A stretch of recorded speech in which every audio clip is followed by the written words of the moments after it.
खबर कैमूर से, जहां मोहनिया विधानसभा सीट पर बीजेपी का उम्मीदवार तय नहीं है। संगीता कुमारी और निरंजन राम दोनों दावेदार हैं। वही फैसला पार्टी नेतृत्व करेगा। वही आपको बता दें कि दोनों ने तैयारी शुरू कर दी है। कुछ ही माह बाद होने वाला है। इसको लेकर तमाम दल के लोग तैयारी कर रहे हैं। लेकिन मैं जिस शख्स से आज रूबरू होऊंगा परिचय के मोहताज नहीं है। वो धरातल से उठे हुए हैं। कहा जाता है कि वो टीचर भी थे और उनको लोग आज भी कहते हैं कि विधायक जी, आपके कार्यकाल में जो कार्य हुआ अभी तक नहीं हुआ। यानी हम किसी जनप्रतिनिधि की शिकायत नहीं करना चाहते हैं, बल्कि ये बेबाकी से अपनी बातों को रखते थे। अधिकारी हो या मंत्री हो किसी विभाग का, अपनी विधानसभा क्षेत्र की समस्या को डंके की चोट पर रखते थे और वो कराकर मानते थे। अगर उसके लिए धरना भी देना पड़ते तो वो पीछे नहीं हटते थे। क्या कितना दम बातों में। देखिए, हर प्रतिनिधि को इसकी चिंता होनी चाहिए कि हमारे इलाके में जितना ज़्यादा से ज़्यादा काम हो सके, और खासतौर से जो ज़रूरत के काम है तो उसके लिए तो किसी से लड़ना चाहिए, किसी से बात अपनी रखनी चाहिए। और हम लोगों ने जब समय मिला था तो अपनी बातों को रखा था, दल में भी और जिला के तमाम उन पदाधिकारियों के पास भी। काम को हम लोग लाया भी, और काम तो एनडीए सरकार ने बिहार को जिस दिशा पर ले गया उसमें सरकार की बड़ी भूमिका, हम लोग तो उसके हिस्से थे, अंग थे। तो सरकार की भी बड़ी भूमिका आ रही है। माननीय नीतीश कुमार जो माननीय प्रधानमंत्री की देखरेख में देश और बिहार जो आगे बढ़ा है वो उसको बिहार भूलेगा नहीं। तो उसके कड़ी में हम लोगों को जो मौका मिला काम करने का, हम लोगों ने ठीक से काम किया। निरंजन राम जी, आप अभी एक एमएलए हैं, लेकिन जब इस इलाके का आप एमएलए हुआ करते थे, कहा जाता था कि अब जहां चलते हैं, जिस इलाके में चलते थे तो भीड़ लगती थी कि हमारे नेताजी आए हैं, और भीड़ ही नहीं लगती थी। आप ये कहते थे कि आप समस्या लेकर आइए। इस बात में कितना दम है? देखिए, हमको लोगों ने कहा कि विधायक जी, पूर्व के जो प्रतिनिधियों द्वारा काम हुआ उससे बेहतर आप काम कर रहे हैं। तो हम उसको जवाब ये देते थे कि मैं कुछ ऐसा नहीं कर रहा हूँ जो अपने घर की संपत्ति को लगा रहा हूँ। बिहार की जनता ने जो मुझे, यहाँ की जनता ने जो जिम्मेवारी दिया था, तो साधन तो उसके थे। हमने पूरी जिम्मेवारी से उसके साधनों को उसके घर तक पहुंचाने का काम किया। तो लोगों में जरूर ये विश्वास बढ़ा था कि माननीय विधायक जी जो बात रख रहे हैं वो बिना लाग लपेट के मैं रखता था लोगों को। मैं कहीं किसी को भ्रमित नहीं करता था। मैं स्पष्ट करता था कि हर पैसे पे आपका हक है। मैं कोई नया चीज नहीं कर रहा हूँ। ठीक बात है कि जहाँ जरूरत है उस हिसाब से मैं काम कर रहा हूँ। मुझे लग रहा था कि यहाँ काम करना चाहिए तो वहाँ काम किया। मैं किसी इलाके को, किसी गांव को ऐसा टारगेट करके काम नहीं किया कि मुझे वहाँ ही करना है जहाँ हमको ज्यादा वोट मिला है। ऐसा मैंने नहीं किया। जहाँ जरूरत लगा, जहाँ जरूरत की चीजें मुझे लगा कि यहाँ पहुँचाना चाहिए, वहाँ हम लोगों ने काम किया। तो आपने जिस तरह कहा कि हमने हर एक जगह बराबरी के तौर पर हमने काम किया, लेकिन आपकी सरकार है और आपके वर्तमान विधायक भी है यहाँ पे, लेकिन लोग नाराजगी जाहिर कर रहे हैं। ये कह रहे हैं कि विधायक हम लोग की सुनती नहीं है, जबकि आप भी एक प्रतिनिधि रहे हुए हैं। तो इस बात में कितना दम? आप एक बात समझिए, जनता हमसे नाराज हुई तब ने मैं चुनाव हार गया। तो जनता मालिक है, और जनता किसी प्रतिनिधि के प्रति अगर संतुष्ट नहीं है तो नाराजगी लाजमी है, नाराजगी होगी। लेकिन वही जनता फिर आपके साथ अगर खुश हो जाती है, आप पर विश्वास कर लेती है, तो पुनः आपको प्रतिनिधि बनाती है। इसमें ये बहुत बड़ा विषय नहीं है। ये तो जनता और नेता का चोली दामन का संबंध है, उससे अलग हो ही नहीं सकता। वो बशर्ते को नेता पर निर्भर करता है कि वो कितना उसको समझ पाता है। अभी आपकी सरकार केंद्र में है और राज्य में भी है, दोनों तरफ है, और विकास की जो है नैया बहाई जा रही है। कहा जा रहा है कि पूरी तरह से विकास हुआ है। लेकिन हम बात करें खासकर सुरक्षित विधानसभा मोहनिया का, जो कहा जाता है कि सुरक्षित है, लेकिन सुरक्षित के नाम पर अभी भी जो है महादलित परिवार हैं वो ठगे जा रहे हैं। इसमें किसकी आप गलती मानते हैं? आप पहले एक बात समझिए, मैंने इस बात को सार्वजनिक मंच से भी भाषण में मैं बोला था कि सुरक्षित संवैधानिक प्रक्रिया है, और मैं यहाँ की आवाम से भी आग्रह किया था। मैं आपको चैनल के माध्यम से आज भी आग्रह कर रहा हूँ कि संवैधानिक व्यवस्था है सुरक्षित विधानसभा होना, सुरक्षित पार्लियामेंट होना, लेकिन यहाँ का पानी सुरक्षित नहीं है, यहाँ का सड़कें सुरक्षित नहीं है, यहाँ के विद्यालय सुरक्षित नहीं है, यहाँ के किसानों के खेत सुरक्षित नहीं है। वो सभी सामान्य हैं। हम सुरक्षित सिर्फ एक वर्ग से प्रतिनिधि बन के जाते हैं, लेकिन जो काम होते हैं, जो जरूरत की चीजें हैं वो कहाँ सुरक्षित है। इसलिए हमको हमारे हमारे मन से बात निकलनी चाहिए, सुरक्षित है। लेकिन जो हमारे जरूरत की चीजें हैं, जिन काम के लिए मैं जिसको चुनाव जिता के भेजता हूँ, तो जो काम करता है वो सुरक्षित नहीं है। लेकिन मैं देखता हूँ, मुझे बहुत मैं बहुत दुख के साथ ये बात कर रहा हूँ कि मैं अपने लोगों से आग्रह करता हूँ, मैं निवेदन करके हाथ जोड़ करके कि इस मिथ्या को तोड़िए, इससे बाहर निकलिए। सुरक्षित है तो है, लेकिन आपका प्रतिनिधि ऐसा होना चाहिए जो सबके लिए काम करे। करता भी लोग है, करना भी चाहिए। तो हम लोगों ने कभी सुरक्षित के मापदंड पर मोहनिया को नहीं देखा। मैं व्यक्तिगत रूप से अपनी बात बता रहा हूँ, सुरक्षित है तो है, लेकिन हम एज ए प्रतिनिधि सबके हैं। यहाँ करीब करीब 2,70,000 के आसपास वोट है, तो 2,70,000 में कितना दलित होंगे? 70,000। 2 लाख तो सभी वर्ग के लोग हैं, तो उसको कैसे हम कहेंगे सुरक्षित है? सुरक्षित तो संवैधानिक प्रक्रिया है, लेकिन आम सभी लोग हमारे हैं और हम सबके प्रतिनिधि होते हैं। इसलिए हमारी नजर सब पर होनी चाहिए और सभी वर्ग के लोगों का भी नजर अपने प्रतिनिधि पर उस दृष्टिकोण से होना चाहिए। वो मेरा प्रतिनिधि है, वो सुरक्षित में गया है, जनरल में गया है, हमको उससे क्या लेना देना? ये तो संवैधानिक प्रक्रिया तो होगा। बिल्कुल, जैसे आपने कहा कि जिस तरह आपने तर्क दिया कि सुरक्षित है, ये संविधान है, उस तरह का आधार पर किया गया है।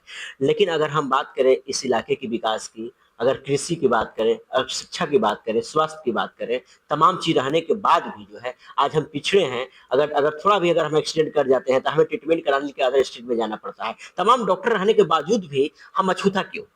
देखिए, मैं देखता हूँ कई चैनलों में, कई मंचों से कि मैंने ट्रामा सेंटर बनवा दिया, मैं ट्रामा सेंटर बनवा दिया। लेकिन बड़े हंसी आती है, मेरे मित्र हैं मनोज तिवारी जी, दिल्ली के सांसद हैं। मैं अपने नेता सुशील कुमार मोदी जी जो दुनिया में नहीं है, और एक नगेंद्र भाई साहब जो संगठन के महामंत्री हैं, उन तमाम जिम्मेदार लोगों से मैंने बात को रखा था कि गया और बनारस के बीच में कोई ट्रामा सेंटर बड़ा नहीं जो बनारस बना है, और ये मेरा एक्सीडेंटल जोन है। हम लोग जीटी रोड पर ये बसा हुआ मेरा इलाका है, और मैंने पूरा आग्रह किया था, मनोज सिंह में मैं कहा था कि हम सब मिलकर के एक ऐसा काम करें कि बनारस और गया के बीच में का जो रेडियस है उसमें एक ट्रामा सेंटर बड़ा बनना चाहिए बनारस की तरह। खैर नहीं हो पाया, या तो हमारी सरकार फिर बाद में बदल गई, हम लोग के कार्यकाल में दोबारा सरकारें आई गई और वो मेरा काम नहीं हो सका। दूसरा ये है कि मेरा इलाका किसानों का इलाका है, किसानों का ऐसा इलाका है जहां से हम लोग ये बात को दावे से करते हैं कि हमारे इलाके में उस तरह की भुखमरी और गरीबी नहीं है। वो सिर्फ कारण है कि ये खेती का इलाका है, किसानी का इलाका, पैदावार मेरे यहाँ बहुत ज्यादा होता है। और मैं आपको चैनल से मैं बता दूं कि मैंने सुशील कुमार मोदी से कहा था कि इलाके सर, मेरा जो इलाका है वो इलाके का 40% जो जमीन का पटवन है वो सिर्फ नहर से है, बाकी 60% जो हिस्से हैं वो बिजली से पटवन होता है, खेती होता है। इसलिए हमको ट्यूबवेल दिया जाए। तो उन्होंने कहा कि ट्यूबवेल तो पुरानी स्थिति जो उसकी है देख ही रहे हो आप, और नया ट्यूबवेल नहीं हो पाएगा, लेकिन उसमें अगर लगता है कुछ सुधारने लायक है तो आप देख के बनवाइए। मैं आपके चैनल से मैं बताना चाहता हूँ कि 52 ट्यूबवेल मेरे इलाके में जो खराब पड़ा था, जिसके मोटर खराब थे, स्टार्टर खराब थे, बोर खराब था, लमसम सभी को 10 लाख 12 लाख जिसका जिसका बजट था उस ला करके उस ट्यूबवेल को हम लोगों ने ठीक किया है। और मेरा भूगोल भी, जमीन का जो भौगोलिक बनावट है वो नहर नहीं, नया निर्माण नहर का नहीं हो सकता, लेकिन जो नहर हमारा सकरी बिया से नहर आती है उसको हमने प्रयास किया था कि उसकी पक्कीकरण हो जाए, क्योंकि पानी मेरे पास सीमित आता है और नहर के टूट जाने से, नहर के खराब हो जाने से बहुत से पानी गलत बह जाता है, जहां तहां नुकसान हो जाता है। तो मेरा प्रयास था, मैंने उस फाइल को सिंचाई विभाग को पहुंचा भी दिया था। तब तक सरकार भी बदल गई और हम लोग चुनाव भी हार गए, वो काम गड़बड़ा गया। शिक्षा के सवाल पर जहां तक आप बात कर रहे हैं, शिक्षा के सवाल पर मेरा इलाका भी ठीक ठाक है, बनारस सटा हुआ है, हमारे बच्चे वहां भी पढ़ने चल जाते हैं, पटना भी पढ़ने जाते हैं। लेकिन हमारे इलाके में जो स्थिति है वो 2 चीजें हमारे यहाँ अभी जरूरत है। एक, महिला कॉलेज बन जाए, ये जरूरी है, और दूसरा कि केंद्रीय विद्यालय यहाँ बनाना जरूरी है। केंद्रीय विद्यालय की पॉलिसी भारत सरकार के पास है। उपेंद्र जी जब शिक्षा राज्य मंत्री थे तो उस समय भी हमको बताया था उन्होंने कि गवर्नमेंट ने निश्चित तय किया है कि पूरे देश के हर जिलों में एक केंद्रीय विद्यालय बनानी है। मैंने कलेक्टर से बात किया था, जमीन हमको नहीं मुहैया करा सके वो, लेकिन मेरा प्रयास था कि इंडिया गठबंधन की सरकार थी, माननीय उपेंद्र जी से मेरे अच्छे रिश्ते भी थे, तो हम चाह रहे थे कि वो सिलेक्ट हो जाए और मोहनिया बन जाए, तो नहीं बन सका। तो वो एक काम, बड़ा काम था, और हम लोगों के समय में आपको जेएनएम कॉलेज कटरा में बना, पॉलिटेक्निक कॉलेज बना, सब विद्यालयों को मैंने ठीक भी किया था, बहुत प्रयास किया था। जितना विद्यालय मेरे पास था वो सभी अतिक्रमण हो रहे थे जमीन उसके, तो बहुत से विद्यालयों को मैंने घेराबंदी भी कराया, विद्यालय को ठीक ठाक कर रहा था। मैं इसलिए जानता था मैं कि विद्यालय, सरकारी विद्यालय जो हैं उसमें गरीब के बच्चे ही ज्यादा पढ़ते हैं, जो पैसे वाले लोग हैं प्राइवेट में अपने बच्चों को पढ़ा रहे हैं, साधन संपन्न लोग हैं, तो उसमें मेरा कोई कमेंट नहीं है। लेकिन मेरा प्रयास है कि सरकारी विद्यालय दुरुस्त हो, और हुआ भी। इसलिए काम जो हुआ या हो रहा है, एनडीए सरकार में काम अच्छा हुआ है, इसको इनकार नहीं किया जा सकता। लेकिन निरंजन राम जी, अब 2025 में चुनाव होना है और कई प्रत्याशी दावेदारी यहाँ पर कर रहे हैं, वर्तमान भी कर रहे हैं और कई भी कर रहे हैं। क्या निरंजन राम क्या बीजेपी से आएंगे या चर्चा है कि आरजेडी से? इस बात में कितना चर्चाओं का दौर चलेगा, चुनावी वर्ष है, और मैं एमएलए हूँ रहा हूँ, तो लोगों को नजरिया है कि विधायक जी बैठेंगे नहीं, लड़ेंगे, चुनाव लड़ना चाहिए। राष्ट्रीय जनता दल का जहां तक आप प्रश्न कर रहे हैं, तो मैं राष्ट्रीय जनता दल से चुनाव 2010 में लड़ा था, थोड़े से मत से मैं हार गया 1498 वोट से।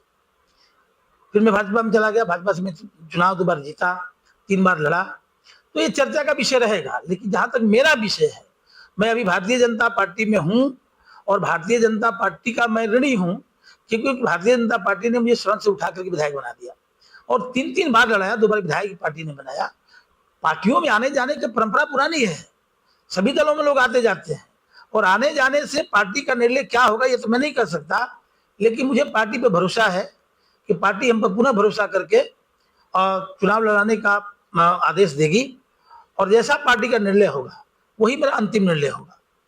अगर नहीं देती है तो फिर निरंजन राम क्या चुनाव लड़ेंगे? और नहीं देती है तो वो तो बात का विषय है। लेकिन मुझे व्यक्तिगत भरोसा है कि पार्टी हम पर भरोसा करेगी, और पार्टी अगर भरोसा नहीं भी करती है तो पार्टी का शीर्ष नेतृत्व जो निर्णय लेगा, जो सुझाव देगा, उस पर हम आगे विचार करेंगे, सोचेंगे। जिस तरह अफवाहें उड़ रही हैं आरजेडी को लेकर, क्या गलत इसको माना जाए? अफवाहों का दौर चलेगा, मैं कह रहा हूँ चुनाव का समय है, अफवाहों का दौर तो चलेगा ही चलेगा। लेकिन अफवाह सत्य नहीं होता, और कभी कभी अफवाह सत्य भी हो जाता है। इसलिए लोग कयास लगा रहे हैं, लोगों का काम है कयास लगाना। जैसे आपने कहा कि हम चुनाव लड़ेंगे, पार्टी का पूरा उम्मीद है। मुझे भरोसा है कि मुझे चुनाव लड़ना चाहिए। अगर नहीं देती है तो? पार्टी नहीं देगी कैसे, और नहीं देती है अगर पार्टी, तो हम पार्टी के शीर्ष नेतृत्व निर्णय छोड़ देंगे। ये थे निरंजन राम। इन्होंने बेबाकी से मेरे सवालों का जवाब दिया। इन्होंने कहा कि अपने कार्यकाल में हमने विकास इस इलाके में किया, शिक्षा हो, स्वास्थ्य हो, कृषि हो, तमाम ऐसी चीजें हैं जिन्होंने इन्होंने प्रकाश डाला और करने का इन्होंने प्रयास किया। जितना इनका कार्यकाल रहा, सरकार रही या न रही, ये लड़ते रहे। लेकिन जहां तक चुनाव की बात है, इन्होंने कहा कि हम अपनी सब जिम्मेदारी जो है शीर्ष नेताओं को सौंप दिए हैं। अगर शीर्ष नेता चाहेगी तो चुनाव मुझे लड़ाएगी, अगर नहीं चाहेगी तो फिर आगे देखा जाएगा। जिस तरह अन्य पार्टियों को लेकर चर्चाएं हैं, इन्होंने कहा कि चर्चाएं तो होती रहती है, चर्चाओं को कौन रोका रहता है, क्योंकि दल बदल तो जो है हमारे देश में चलते रहता है। अब यह देखना है कि निरंजन राम ने जिस तरह इस सालों में कह दिया है कि अब यह भी देखना होगा कि आम लोगों को भी, कि आखिर निरंजन राम को अगर